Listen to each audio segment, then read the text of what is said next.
Nos relations, quand elles vont mal avec les uns, avec les autres ou même avec Dieu, souvent c'est parce qu'on ne s'aime pas soi-même. Qu'est-ce qui se passe? Qu'est-ce qui ne va pas bien dans ta vie? Souvent on en revient à moi-même en fait. Je pense que la chose la plus importante à réaliser dans les relations, c'est qu'on est tous limités. Le jugement, il appartient à la croix. Le jugement du cœur de l'autre, il appartient à Dieu, pas à moi. Une véritable révélation de l'amour de Dieu, c'est une révélation où tu sais que tu es accepté et qu'il n'y a rien qui peut te séparer de ce sentiment d'amour et d'acceptation et d'appartenance. Rien.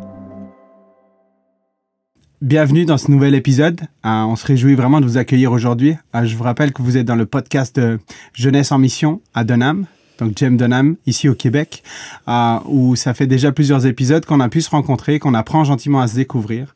On a toujours à cœur de vraiment lancer ce projet pour que vous puissiez être touchés par Dieu, être rencontrés par Dieu. Et on se réjouit de ce qui va ressortir de là. N'hésitez vraiment pas à nous partager vos ressentis, comment est-ce que vous avez vécu ces temps aussi. On se réjouit de voir comment Dieu parle dans votre vie, comment Dieu se manifeste dans votre vie aussi. Et puis si vous le connaissez pas encore puis que vous désirez le voir se manifester, n'hésitez pas aussi à nous le faire savoir. Et puis on se réjouit de pouvoir cheminer avec vous et de marcher dans cette nouvelle vie, dans ce nouveau chemin avec lui. Et cette semaine, donc j'ai le privilège d'accueillir Aurore Dawson avec nous, qui s'en vient parler donc sur l'EFD, l'école de formation de disciples des relations. Aurore, bienvenue. Merci. Je ne sais pas si je dis, on t'appelle Aurore, mais on t'appelle Cora aussi. Aurore, c'est mieux en français quand même. Aurore, c'est mieux. Ouais.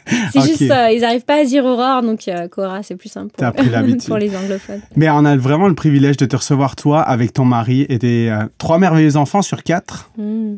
Mais on a vraiment un plaisir de vous accueillir sur cette base. Et donc, vous êtes venu avec ton mari parler cette semaine sur les relations. Toutes sortes de relations qu'on va pouvoir passer au travers aujourd'hui de ce podcast. Mais avant qu'on rentre dans le sujet des relations, est-ce que tu peux nous parler un peu de toi? Est-ce que tu peux nous parler de ta famille, d'où tu viens? Ouais, moi, donc, je suis française à la base. J'étais en France près de Paris, à Coulommiers. C'est une petite ville à l'est de Paris pendant 19 ans. C'est là que j'ai grandi.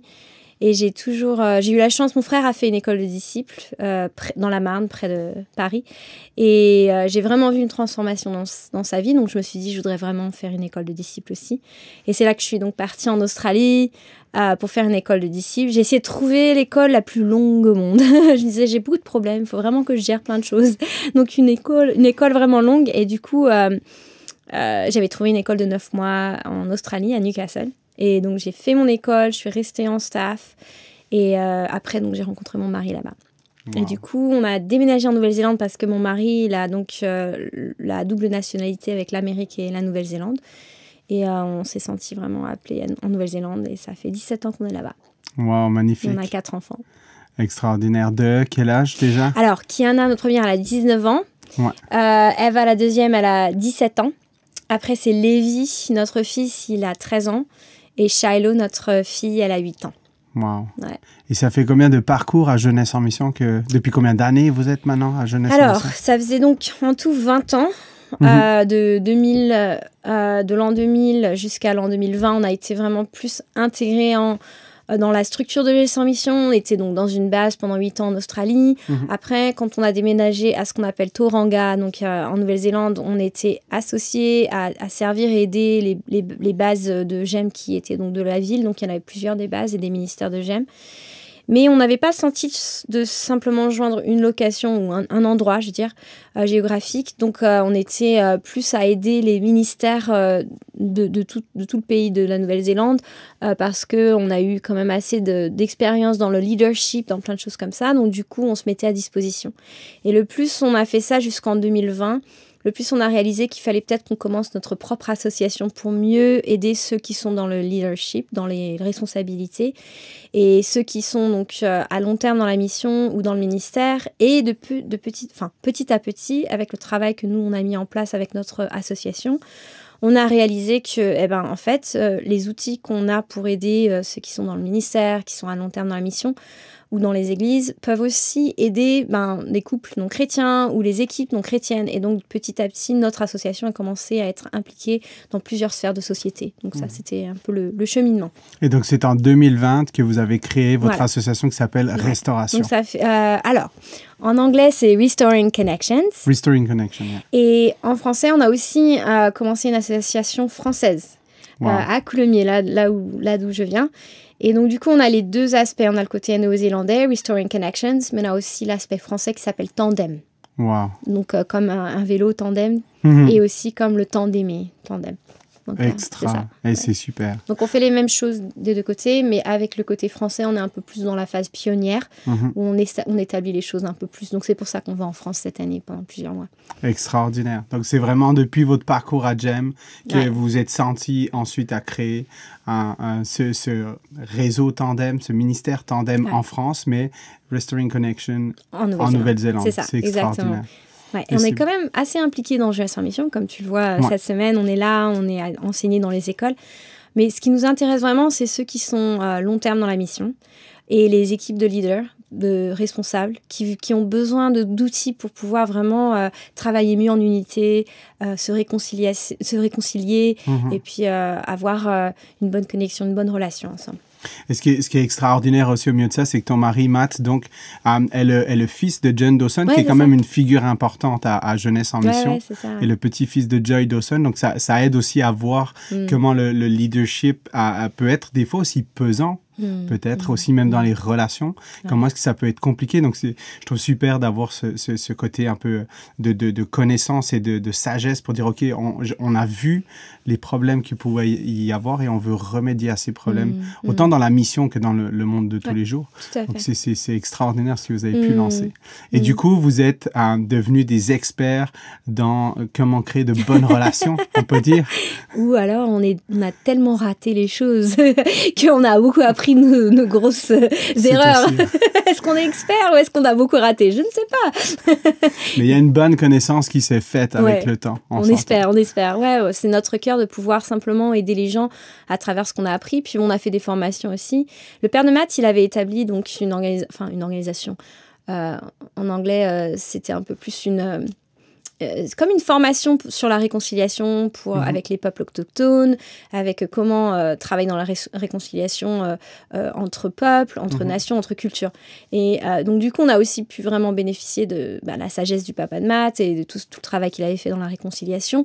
Donc, je pense que oui, à travers 25 ans qu'on est dans le volontariat, la mission, on a beaucoup appris des outils et puis petit à petit, on a fait plusieurs formations et on a mis tout ça, on a essayé de récolter tout ça, puis d'en faire une formation nous-mêmes où on peut vraiment aider les gens. Donc, c'est des formations en ligne qu'on fait avec des petites vidéos. Puis après, on offre du mentorat, de la redevabilité, du vis-à-vis pour que les gens puissent vraiment ne pas se sentir seuls dans le travail à faire. Et au milieu de ça, on a le privilège de vous accueillir dans notre école de formation de disciples pour parler justement des relations. Ouais, c'est ça. Mais en soit, qu'est-ce qu'une relation? Comment est-ce qu'on pourrait définir ce terme qui est quand même très, très vague en soi, si on parle de relation? Alors, je pense qu'on a tous, à un moment ou à un autre, été blessés dans nos relations amicales, dans nos relations amoureuses, dans nos relations peut-être même avec Dieu. Mais peut-être, dans un premier temps, je pense, est-ce qu'on a besoin de savoir qu'est-ce qu'une bonne relation, qu'est-ce qu'une relation même, tout court? Est-ce que tu es capable de nous diriger gentiment sur ce chemin? Je vais utiliser une métaphore qu'un de mes mentors utilise et dont j'ai appris beaucoup. Danny Silk était un de mes mentors pendant plusieurs années. Donc, Danny Silk, il fait partie de l'équipe d'anciens de l'église de Bethel à Reading. Et c'est quelqu'un qui a commencé un ministère qui s'appelle Loving on Purpose. Donc, j'ai pu suivre une formation avec lui. Et je suis un de ce qu'ils appellent les trainers ou les formateurs de Loving on Purpose. Donc, j'ai appris beaucoup d'eux. Et lui, Danny, il parle souvent d'une relation, un lien avec quelqu'un. C'est comme quelque chose qui nous connecte à l'autre. Alors, soit c'est du papier Kleenex, et puis dès qu'on pousse un petit peu, ça se détruit. Soit c'est vraiment un fil qui est énorme et comme du fer, et si je pousse un petit peu de mon côté, ça va, l'autre vient vers moi, ou si l'autre pousse de son côté, je peux venir vers lui. En gros, c'est indestructible. Donc, une relation pour moi, c'est la possibilité de rester connecté à l'autre à travers nos différences, nos opinions différentes ou même nos désagréments, ou là où on ne s'entend pas, on n'est pas d'accord sur quelque chose, mais on arrive quand même à rester proche de l'autre à travers la dispute ou le conflit ou la chose sur laquelle on ne s'entend pas forcément, mais on arrive à quand même rester dans la relation, rester dans l'amour. Donc c'est parler de la vérité, mais avec de l'amour. C'est pour ça. Pour moi, la relation, c'est ça. Wow. Et du coup, c'est quand même quelque chose qui se construit avec le temps, on s'entend. Oui, bien sûr. Il y a des erreurs qu'on ne veut pas commettre. Oui, bien sûr. Il y a des erreurs qu'on tolère et puis on apprend avec, on va dire. Comme tu disais avant, est-ce que je suis une experte des relations ou est-ce que j'ai tellement fait faux j'ai beaucoup appris. que j'ai beaucoup appris, justement. Quel est un peu ton parcours de relation? Comment est-ce que tu as pu découvrir cette manière de faire? Bon, pour moi, ça a été déjà à la base culturel entre mon mari et moi. Donc, je suis arrivée donc, en Australie en tant que Française, j'avais 19 ans, donc j'ai dû apprendre beaucoup de la relation dans un contexte australien, anglophone, avec d'autres Américains, avec Jeunesse en Mission, Néo-Zélandais, des personnes qui avaient des cultures différentes de moi. Déjà, ça a commencé là où j'ai essayé de comprendre comment l'autre fonctionne, comment l'autre voit les choses. Dans une base de GEM, il y a toujours besoin de ça. Donc, c'était une bonne formation pour moi dans les relations. Puis après, donc du coup, je suis sortie avec mon mari, on s'est fiancés, on s'est mariés. Et là, j'ai vraiment réalisé combien, déjà, non seulement sa culture était opposée à la mienne, lui, il est américain, néo-zélandais, moi, je suis française, espagnole. Donc, vraiment, lui, c'est plus le côté calme, réfléchi et qui réagit pas forcément très rapidement, qui pense les choses lentement. Moi, c'est complètement le contraire. C'est plus, je m'énervais très vite parce que je suis très espagnole, ou alors j'exprimais les choses avec beaucoup d'émotion. Enfin, voilà. Et puis, en plus, il est homme, je suis femme. Donc, il y avait beaucoup de différences. Je pense qu'à travers ça, ça nous a pris du temps de comprendre que juste parce qu'il y a une différence, ça ne veut pas dire qu'il y a une déconnexion. La différence est justement complémentaire, et savoir quand est-ce qu'il est temps d'exprimer ses émotions ou quand est-ce qu'il est temps de réfléchir, ça va avec l'honneur de l'autre et ce qu'il apporte et le contribue dans la relation. Donc je pense que ça m'a pris beaucoup de temps d'accepter que Matt n'est pas comme moi, et pour lui d'accepter que moi je suis pas comme lui. Et je crois qu'après 2 semaines de sortir ensemble, je lui ai dit en fait, il me tarde d'avoir un petit conflit avec toi, parce que je pourrais savoir qu'on peut rester connecté à travers le conflit quand on aura un conflit. Parce que je voyais qu'il évitait beaucoup les conflits. Et il est devenu vraiment vert. Il m'a regardé et il a dit « Mais tu veux être en conflit ? C'est ça ton but dans notre relation ?» J'ai dit « Non, je veux pouvoir être en conflit et rester connecté à toi. » Mais lui, tout ce qu'il entendait, c'était « Je veux être en conflit avec lui. » Donc, c'était notre premier conflit. Et ça m'a fait vraiment rire. Mais à travers ces moments, petit à petit, on a réalisé combien on approchait les choses d'une perspective différente et combien on devait travailler à comprendre l'autre malgré nos différences. Donc je pense que c'est là que ça a commencé. Ça m'a vraiment titillé dans ma culture française-espagnole et dans sa culture néo-zélandaise américaine, et on a beaucoup travaillé ça au bout des années et compris comment on fonctionne bien ensemble. Je le vois aussi personnellement pour moi en étant suisse, mais en habitant au Québec. Je vois aussi vraiment la différence de culture, même si on parle français, avec des expressions qui sont différentes, c'est sûr, un accent qui est différent aussi, mais je veux dire, je vois pas que c'est pas juste le français qui est différent, c'est pas juste l'accent qui est différent, mais il y a toute la culture qui va avec, qui est aussi différente. Et c'est comme tu dis, c'est, je pense, déroutant au début, dans les relations, dans l'amicalité, de ce qui se dit et tout. Mais comment est-ce que tu as vu Dieu au milieu de tout ça, dans les relations? En fait, pour moi, je pense que au début, on était ensemble, Matt et moi, tout allait bien. C'est la période un peu idyllique. On s'entend facilement. Ou si on ne s'entend pas, on ignore un petit peu, puis on passe à autre chose. Je pense qu'au bout de 7 ans dans notre relation, alors qu'on avait une très très bonne relation dans notre mariage, il y a eu quelque chose qui s'est passé où là, on ne pouvait pas passer outre. On ne pouvait pas faire semblant ou ignorer la chose ou faire comme si ça ne nous impactait pas. C'était quelque chose de trop gros qui s'est passé entre nous. J'ai pas les détails, mais... parce qu'on n'a pas beaucoup de temps là, mais essentiellement, j'ai eu très mal d'une façon dont il m'a traitée, et il n'était pas prêt à le reconnaître. Il ne l'entendait pas, il avait du mal à l'entendre. Mais pour moi, ça devenait trop problématique. S'il n'arrivait pas à reconnaître qu'il y avait eu un comportement qui m'avait fait du mal, ça me donnait beaucoup de crainte dans notre relation pour le futur et comment les choses allaient se passer.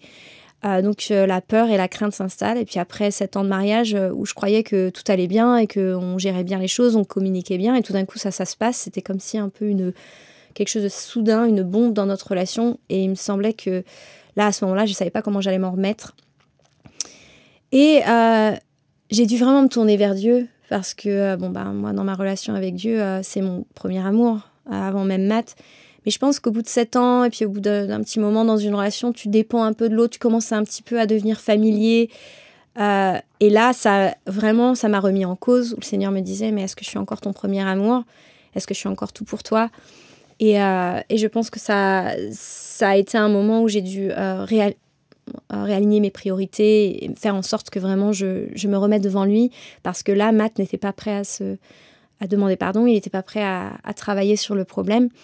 Et ça faisait très, très, très mal. Et puis moi, il y a eu souvent une racine de rejet dans ma vie dont je devais vraiment prendre soin avec Dieu. Et là, j'avais jamais ressenti le rejet de mon mari. Justement, c'était une belle histoire d'amour. On s'aime beaucoup, on est très proches. Et de ressentir ce rejet était très, très, très dur pour moi. Ça touchait des points très particuliers dans mon cœur qui avaient besoin de guérison. Donc, je pense que c'est là où je vois que Dieu c'est mon premier amour avant tout. Et sans ça, je peux devenir codépendante sur l'amour de mon mari et l'amour des autres ou l'admiration des autres. Et c'est très, très important de revenir toujours à la source, quoi. La source de l'amour éternel et inconditionnel. C'est le premier qui nous aimait, c'est le premier qui nous désirait dans la relation. Je sais que hier, tu as commencé, est-ce que c'est hier ou ce matin, je ne sais plus, dans l'enseignement, vous avez lu la Genèse. Oui. Et par rapport à la relation. Oui, comment est-ce que tu peux expliquer un peu, en quelques mots, la relation vis-à-vis de la Genèse, qui est le premier livre de la Bible, on s'entend. Ah ouais, on pourrait en parler pendant des heures, hein. C'est hyper intéressant. Comment te donner un petit morceau ? Je pense que pour moi, la Genèse, c'est peut-être le livre le plus important pour moi dans la Bible. C'est vraiment... c'est là que l'histoire de l'amour de Dieu pour sa création a commencé.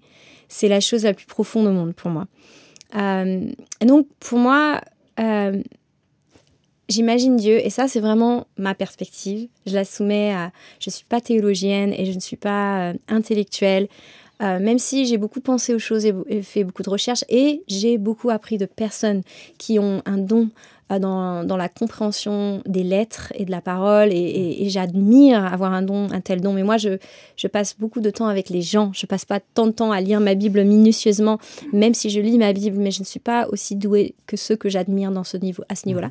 Mais de ce que j'ai appris, de ceux qui m'ont appris de vraiment la Genèse et ce que ça représente dans la Bible, ma perspective est que Dieu, le Père, l'Esprit de Dieu, le Saint-Esprit et Jésus, c'est comme en eux-mêmes, c'est un cocon familial parfait.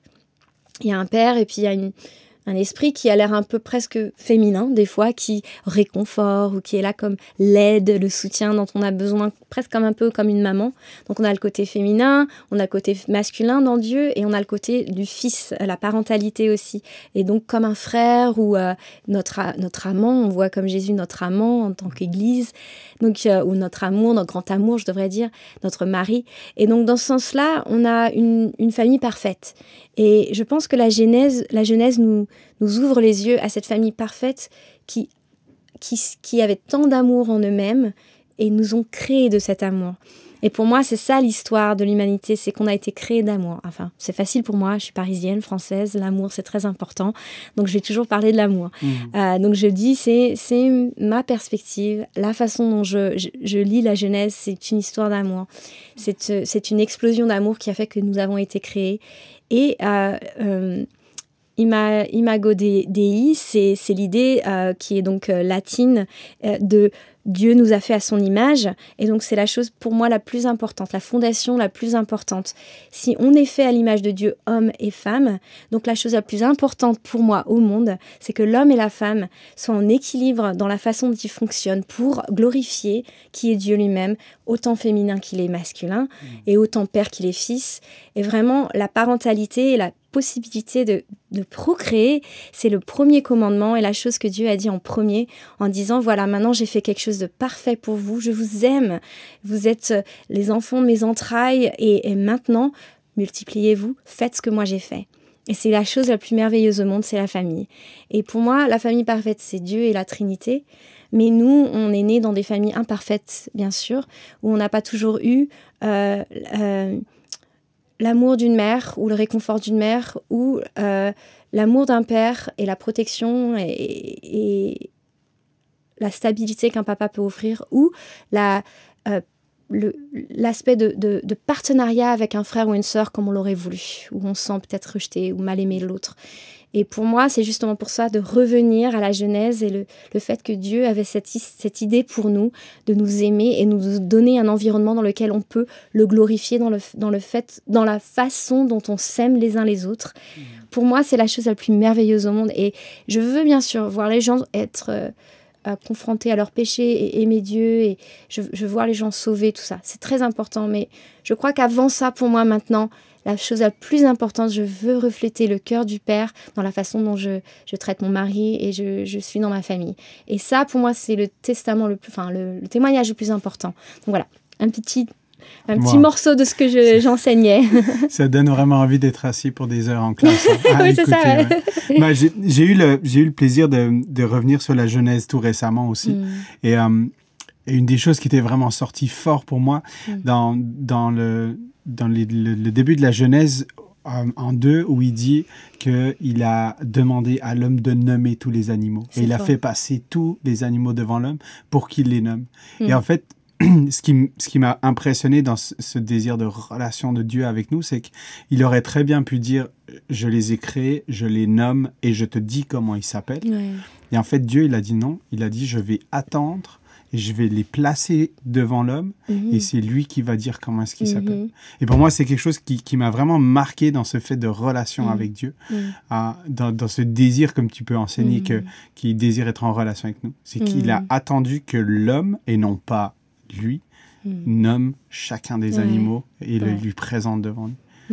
J'ai trouvé que c'était vraiment... Pour moi, c'est une image qui m'a vraiment percuté personnellement récemment, de réaliser ça. Ouais. Mais du coup, dans un contexte familial, ou dans un contexte amical, comment est-ce que tu fais si cette image de Dieu, tu l'as pas? Ou si cette image de la famille, de la relation est brisée? Comment est-ce que tu peux...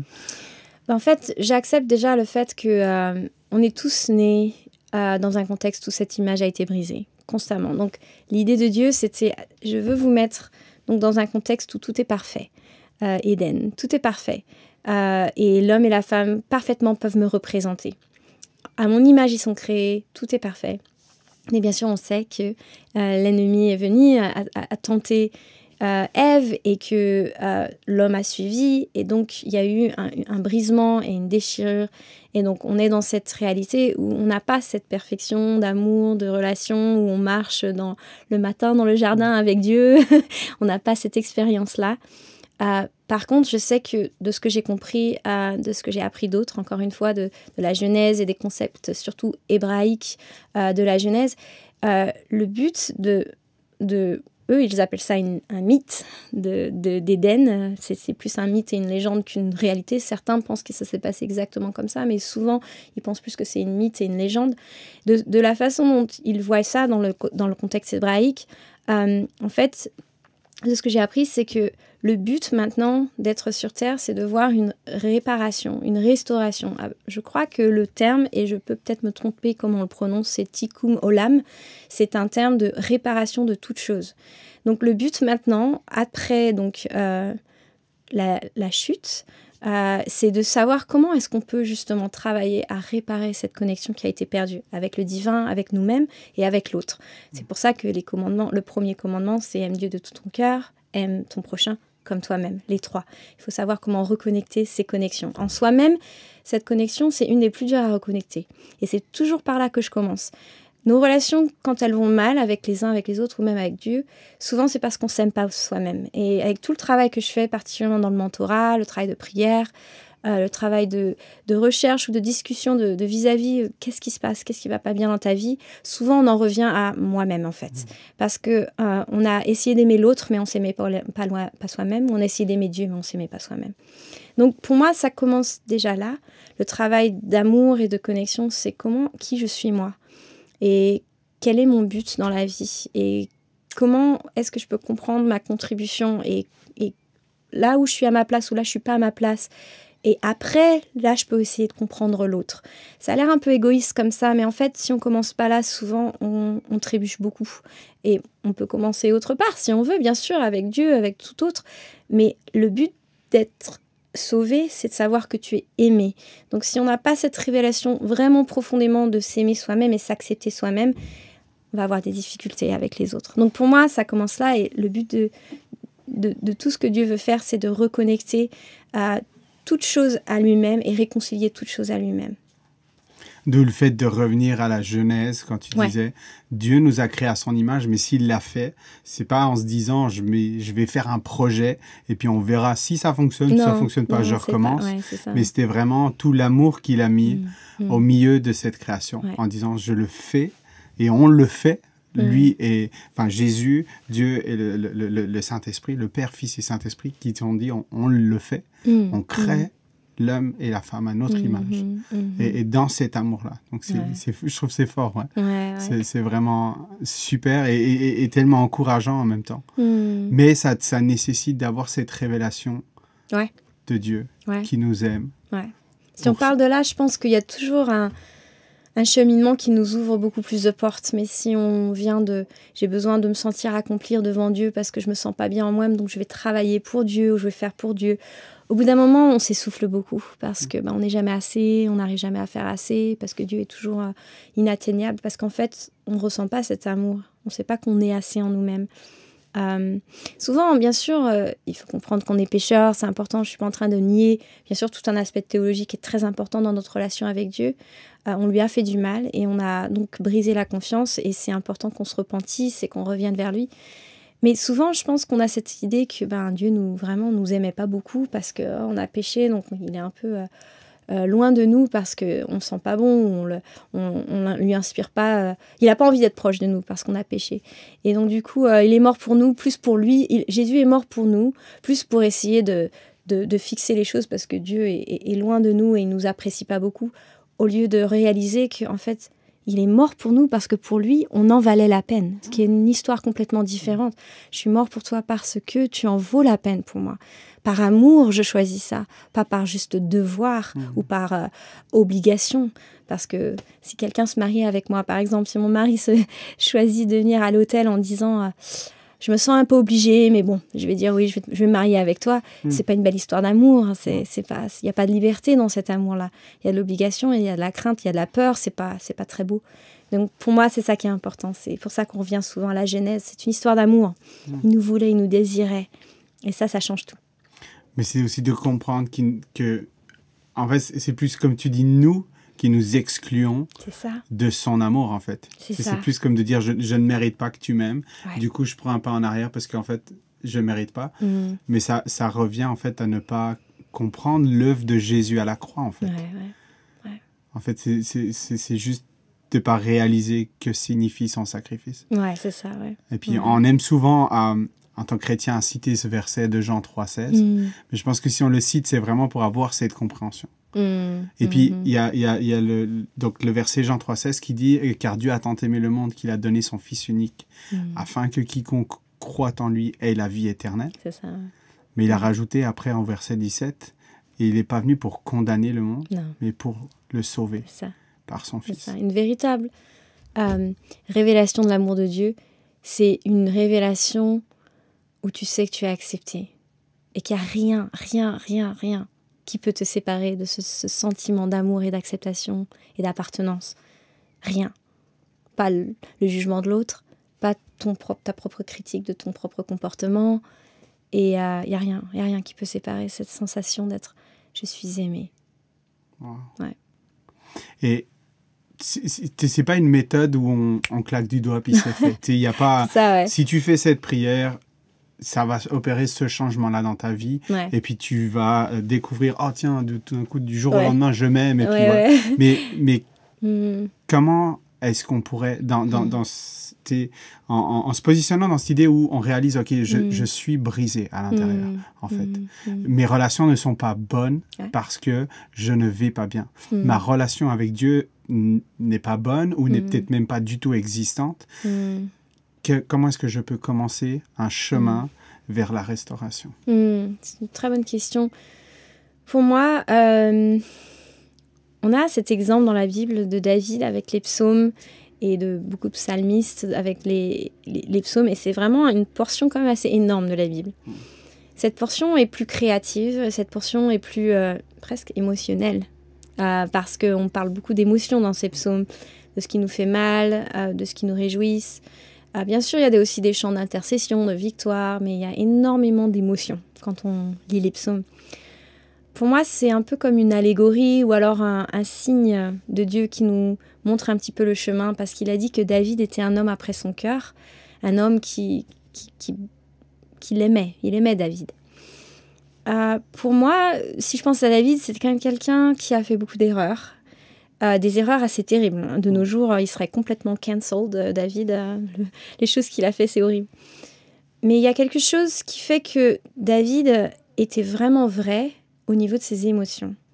Et il savait pleurer très très très fort face à ses propres erreurs. Accepter qu'il avait fait une erreur. Accepter qu'il avait du mal. Et aussi se tourner vers Dieu quand il avait mal. Ne pas ignorer en essayant d'être fort, en ignorant ses émotions, en disant « bon ben, j'ai mal fait les choses, mais je vais faire semblant, faire comme si, je ne vais pas en parler, j'ai honte ». Mais il a ouvert sa honte très facilement devant les autres, soit en dansant, en étant complètement farfelu dans les rues, quand il y avait des festivités, ou alors en vraiment se mettant nu devant Dieu en disant « j'ai péché contre toi, j'ai fait quelque chose d'horrible et j'en suis vraiment complètement déchirée ». Et pour moi, il y a quelque chose qui est important à apprendre là, c'est que de ne pas éviter ses émotions, c'est très important. Ça ne veut pas dire qu'on agit avec ses émotions contre l'autre, dans la colère ou dans la méchanceté, dans la bitterness, comment tu dis, l'amertume, merci. Je parle beaucoup plus l'anglais maintenant que le français. Des fois, il y a des mots en anglais qui sont... Et du coup, j'ai appris vraiment d'accepter que j'ai des émotions et de gérer mes émotions d'une façon saine et de ne pas éviter cela et de vraiment revenir vers Dieu avec mes émotions. Soit en faire quelque chose de créatif, écrire un chant, parce que moi j'aime beaucoup la louange, soit de l'écrire dans mes journaux intimes et tout ça avec Dieu et les tourner en prière, mais accepter que je dois pardonner beaucoup. 77 fois, 7 fois par jour s'il le faut. Et ça veut donc dire, c'est possible, que je ressens beaucoup de peine et de rejet tous les jours et qu'il faut que je pardonne beaucoup. Et donc, de ne pas me dire d'une façon peut-être un peu plus grecque de la chose que ça y est, j'ai pris soin, je suis Dieu, je suis sauvée, tout va bien, donc maintenant tout devrait aller bien dans ma vie. Mais d'accepter que de suivre Jésus, c'est de prendre sa croix et d'accepter la souffrance ou le rejet et de gérer ses émotions bien pour pouvoir les remettre à Dieu, pour le laisser agir pour moi et de changer les choses et lui faire confiance. Donc je pense que c'est ça qui m'a beaucoup aidée. Wow. Ouais. Ouais, c'était un travail quotidien. Hein. Ouais. Il nous a pas assuré dans sa parole, il nous a pas assuré que tout serait facile. Ouais. Les tribulations restent. C'est ça. Et à travers ça, c'est comme ça que j'ai pu être en meilleure relation avec les gens. Parce que oui, j'ai ressenti de l'amertume, mais j'ai pris soin de cette amertume devant Dieu. Et après, j'ai aussi été vers l'autre en disant la vérité avec amour, pas avec amertume. Et donc, j'ai pu avoir des conversations avec les gens où, en fait, de parler de vérité, ça s'est très bien passé. Parce que c'était avec vulnérabilité et gentillesse. Mais c'était comme la vérité. J'ai quand même pu dire, voilà ce qui s'est passé, peut-on en parler? Mais il y a de l'amour dans mon cœur et du pardon, pas de l'amertume. Et c'est ça qui m'a beaucoup aidée dans la relation. C'est de ne pas éviter mes émotions et vraiment prendre soin de mon cœur pour que je puisse être la meilleure version de moi-même pour toutes les personnes qui sont dans ma vie, le plus possible. En venant avec toujours quand même l'humilité de... Le plus possible. Pas toujours, parce que je suis française quand même. Hein. Je suis pas toujours si humble. Non, mais ouais, non, c'est un beau défi. Mais en même temps, dans les psaumes que tu citais justement de David, il y a beaucoup de fois où il épanche son cœur, même juste avec Dieu, de dire en fait, je ne suis rien, je ne suis pas capable de faire, je n'ai pas la force de... Mais tu me rends fort, tu me rends capable. C'est ça. Et il y a, c'est comme un peu, tu disais, ce fait de remettre à Dieu pour que lui vienne transformer en profondeur. Et une véritable relation, dans le sens où David s'adresse vraiment à Dieu. Il lui parle comme si c'est son ami le plus proche. Et donc, pour moi, il y a un échange. C'est pas juste une prière où je dis quelque chose à Dieu, puis voilà, c'est tout. Mais il y a un échange. Donc, par exemple, si vraiment je me sentais rejetée, il y a eu un travail que j'ai fait avec le Seigneur où je l'imagine avec moi. Il est avec moi et je pleure beaucoup. Il m'embrasse, il me prend dans ses bras. Ça m'aide énormément à ressentir sa présence. Donc, c'est pas juste je prie, mais je lui donne l'espace avec le Saint-Esprit de vraiment venir me rencontrer. Et puis me dire que faire aussi, comme tu dis. Donc, exprimer ma douleur et puis demander que faire. Et pardonner, vraiment travailler sur le pardon surtout, parce que pour moi, c'était un gros travail à faire, c'était le pardon. Et y a-tu une limite, un moment où c'est comme pour Dieu, c'est plus capable de venir te chercher parce que tu es trop brisé, parce que tu as trop subi, parce que tu as trop vécu? Est-ce qu'il y a une limite à ça? Est-ce qu'il y a une limitation de Dieu? Ouais, non. Parce qu'il est tellement... il est tellement plein d'amour que à chaque fois que je me tourne vers lui, il y avait toujours quelque chose. Il avait toujours la patience, il a toujours le temps. C'est ça qui est génial, c'est que c'est une source inconditionnelle et intarissable d'amour. Et pour moi, c'est ça qui fait que tous les jours, je peux me réveiller et avoir cette expérience en moi de l'amour de Dieu. Et à travers ça, j'ai mes relations. Je pense que c'est ça qui est un peu compliqué. Souvent, on n'a pas réalisé, on est un petit peu codépendant sur l'autre, de cet amour inconditionnel. Donc mon mari, mes enfants, c'est ça qui me donne un sens de valeur. C'est pas forcément mal au début, dans le sens où on s'aime l'un l'autre, c'est génial. Et on est donc l'image de Dieu, c'est super, on s'aime. Mais c'est très très important de vraiment avoir cette relation avec Dieu où c'est lui qui te donne le plus d'amour. Sinon tu commences à essayer de l'attendre des autres et ça devient compliqué. Donc il n'y a pas de limite en lui. Mais il y a une limite dans l'autre. L'autre, mon mari ou mes amis, il y a des limites. Ils ne peuvent pas tout me donner. Ils ne peuvent pas répondre à tous mes besoins. Mais ouais. Il y a aussi une limite dans ce que toi, tu peux donner. Oui. Je suppose qu'il y a aussi une limite où tu ne peux pas épancher plus que ce que tu n'as pas, en fait. Non, c'est ça. Il y a vraiment... On est tous limités. Je pense que la chose la plus importante à réaliser dans les relations, c'est qu'on est tous limités. Et que je ne vais pas toujours pouvoir combler les besoins de mon mari. Et il ne va pas toujours pouvoir combler les miens. Et qu'est-ce qu'on fait dans cet espace de lacune où on manque l'un pour l'autre? Qu'est-ce qu'on fait? C'est ça qui est vraiment très intéressant. Et on pourrait en parler pendant des heures, mais pour moi, c'est vraiment l'amour que je peux recevoir de Dieu quand mon mari, il manque. Parce qu'il va manquer, il ne va pas être parfait. Ouais. Personne n'est parfait, hein, non, c'est ça. Il n'y en a qu'un seul qui l'est, et puis c'est lui qui a créé toute la terre entière. Ouais, c'est lui qui a tout fait. Ouais. Mais c'est, je pense, un gros défi que les relations. Un gros défi que le chemin de la relation. Aujourd'hui, si tu regardes en arrière sur toutes ces années, sur comment Dieu a restauré les relations, comment est-ce que tu te vois? Comment est-ce que tu vois celle qui a débarqué en Nouvelle-Zélande, prête à de nouvelles aventures avec Jeunesse en Mission, à la femme qui est aujourd'hui assise à cette table? Je suis vraiment reconnaissante que ça a été un domaine de passion pour moi, les relations. Moi, je le dois à mon papa qui est travailleur social et un peu auteur, philosophe, quelqu'un de très profond. Donc, j'aime beaucoup mon papa. Il n'est pas parfait non plus. Personne n'est parfait. Mais j'apprécie vraiment sa façon de voir le monde. Et c'était quelqu'un qui était directeur de la louange aussi dans notre église et qui a une dimension de relation avec le Père qui est énorme. Donc, je pense que je suis reconnaissante que ça a été un domaine de passion. Et comment je vois les choses maintenant, après 25 ans de travailler sur le domaine de la relation avec à Jeunesse en Mission, dans les églises, mais maintenant aussi en tant qu'association, même dans des contextes non chrétiens, on travaille là-dessus. Maintenant, moi, je pense que j'en suis arrivée à un point où je me dis, il y a peut-être pas grand-chose qui est plus important. Après, je ne suis pas en train de dire que ça devrait être le cas pour tout le monde, mais pour moi, il n'y a pas grand-chose qui est plus important que ça. Et que notre vie, elle est parallèle à nos relations. C'est-à-dire que le fruit de notre vie sera le fruit de la force de nos relations avec Dieu, avec nous-mêmes et avec les autres. Et pour moi, aujourd'hui, je suis heureuse d'avoir pris ce choix parce que je vois les fruits du travail qu'on a fait dans la façon dont je me sens proche de mon mari après 20 ans. ça m'a fait rire. Hier, je l'introduisais, on s'introduisait l'un l'autre à l'EDF, le FD, pardon. Ouais. Et j'ai pleuré. Dès que je parle de mon mari, je pleure parce que je l'aime tellement. Et pour moi, c'est ça le fruit le plus beau, c'est que mes enfants savent que j'aime mon mari. J'ai plus d'honneur et de respect pour lui maintenant que je l'avais le jour de notre mariage. Et c'est pas forcément plus de romantisme. Faut pas parce qu'on était jeunes et que c'était différent, la vie. Donc, c'est pas forcément cet amour qui est ressenti avec les petits papillons toute la journée. Mais c'est la force de l'amour est tellement plus puissante aujourd'hui qu'elle n'était il y a 20 ans. Et je suis tellement heureuse que c'est à travers ça que je travaille dans le ministère ou dans tout ce que je fais, c'est à travers ma relation avec Dieu et ma relation avec ma famille. Ça déborde, l'amour déborde de là, au lieu de faire le contraire. Parce que j'ai vu beaucoup, malheureusement, dans la mission des fois ou dans le ministère, on essaye de faire beaucoup pour Dieu, mais nous, on a eu l'honneur d'être présents pour ceux qui souffrent et qui n'osaient pas dire à leur communauté qu'en fait, ils n'allaient pas bien dans leur couple, les leaders, les responsables.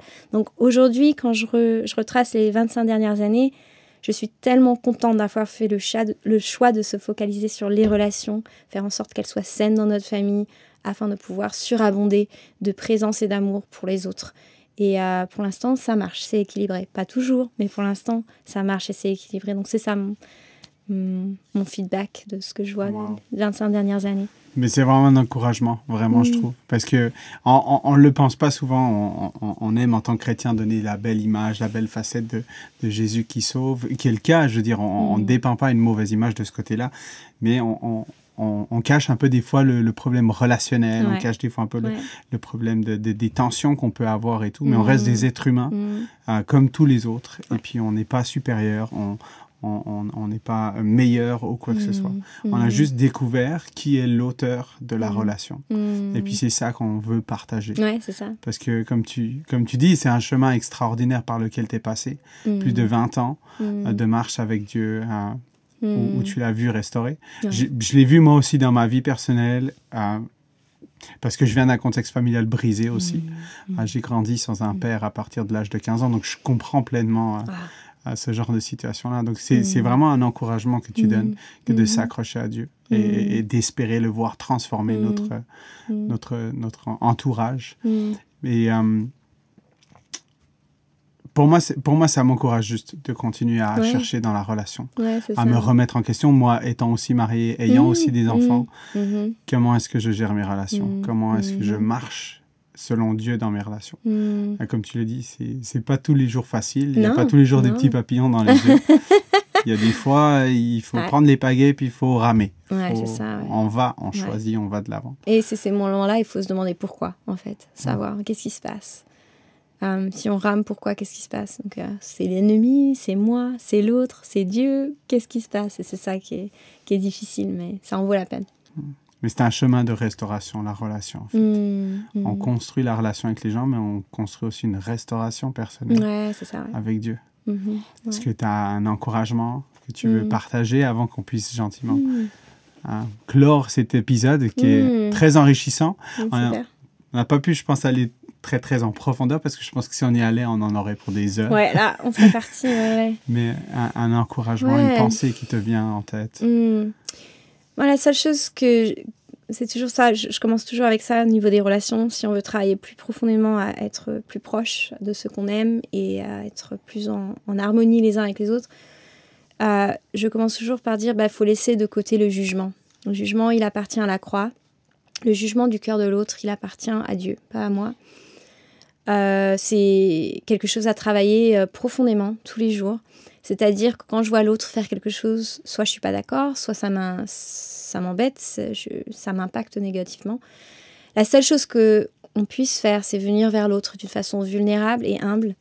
Et comme je disais avant, exprimer la vérité de ce qu'on ressent avec amour, mais laisser le jugement à Dieu, laisser le jugement de côté.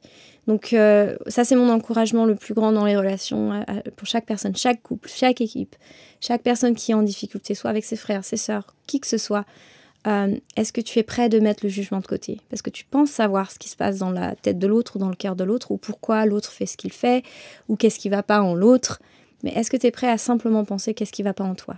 Et simplement laisser de côté ce qui ne va pas mal dans l'autre, mais lui faire comprendre à l'autre ce que tu vis, ce que tu ressens, sans juger l'autre, sans parler de l'autre. Donc parle de toi, tu n'as pas besoin de parler de l'autre. Tu peux parler du comportement, de ce qu'il a fait et comment ça t'impacte, mais laisse l'autre te dire pourquoi il a fait ce qu'il a fait. Qu'est-ce qui se passe en lui? Et ça, c'est un travail très difficile. Et ça peut vraiment que se passer avec humilité, le pardon et la détermination d'aimer l'autre et de comprendre l'autre au lieu de juger l'autre. Voilà, ce serait mon encouragement. Extraordinaire. Je te remercie infiniment. Ouais. Aurore, c'était vraiment un plaisir de t'avoir avec nous aujourd'hui. Un vrai encouragement aussi. D'entendre ce que tu as vécu, ton partage, mais aussi les outils que tu peux nous donner. Et j'espère que ça encouragera les gens aussi à commencer à travailler dans ce chemin de restauration des relations. Premièrement avec le Créateur, et puis peut-être par la suite avec les gens qui les entourent aussi, avec eux-mêmes aussi, surtout. Parce que comme tu disais, si on se sent bien, alors à ce moment-là, on peut travailler sur les relations avec les autres. Ouais, c'est ça. Ouais. Et je te remercie vraiment pour ça. Et puis, on se réjouit d'avoir peut-être d'autres opportunités d'apprendre à te connaître par la suite. Ouais, ça serait super. Mais est-ce que tu serais juste d'accord de prier un coup avant qu'on termine? Ouais. Et puis, ensuite, on pourra clore cet épisode. Ça marche, pas de problème. Père Céleste, je te remercie de ta présence, de ton amour, de la façon dont tu m'as choisi quand même moi, je ne t'avais pas choisi. Et que tu as toujours poursuivi mon cœur et tu poursuis le cœur de chacun. Et tu n'arrêtes jamais, ton amour est intarissable, ton amour est toujours là, présent pour ceux qui en ont besoin.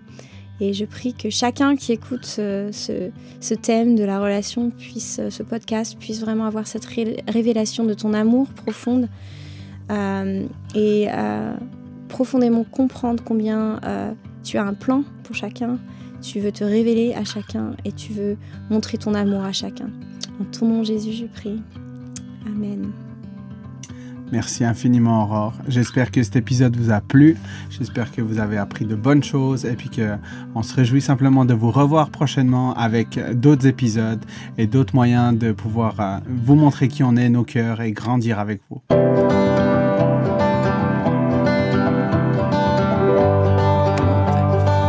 Qui crée l'humanité, pas juste en disant ok, voilà un petit jardin pour jouer. Non, c'est occupez-vous-en. C'est une responsabilité. Et donc ce cadeau que Adam et Ève ont